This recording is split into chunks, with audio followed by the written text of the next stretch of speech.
শৈশব মানেই দুষ্টুমি, কল্পনা আর কার্টুনের রঙিন এক পৃথিবী। সেই ছোট্ট পৃথিবীর দুই শিশুর কাছে তখন সবচেয়ে বড় চিন্তা ছিল একটাই, প্রিয় কার্টুনটা শুরু হয়ে যাবে। তাই ক্লাসরুমে আর মন টিকল না। সুযোগ বুঝে চুপি চুপি কিন্ডারগার্টেন থেকে বেরিয়ে পড়ে তারা।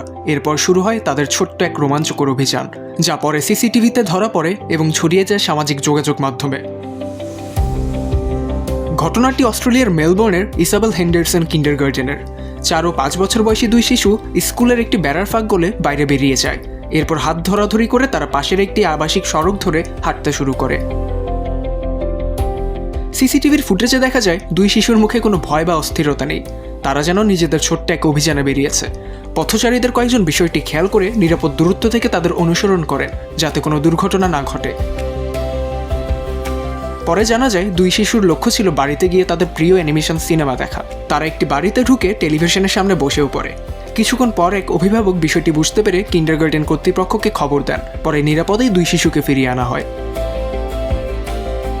দুই শিশুর এই ছোট্ট অভিযানের ভিডিও অনেকের মুখে হাসি ফুটিয়েছে। তবে একই সঙ্গে এটি মনে করিয়ে দিয়েছে, শিশুদের কল্পনার জগৎ যতই সুন্দর আর নিষ্পাপ হোক, তাদের নিরাপত্তা নিশ্চিত করার দায়িত্বে এক মুহূর্তের অসাবধানতারও সুযোগ নেই। ওমর ফারুক সাজ্জাদ, বাংলা টিভি।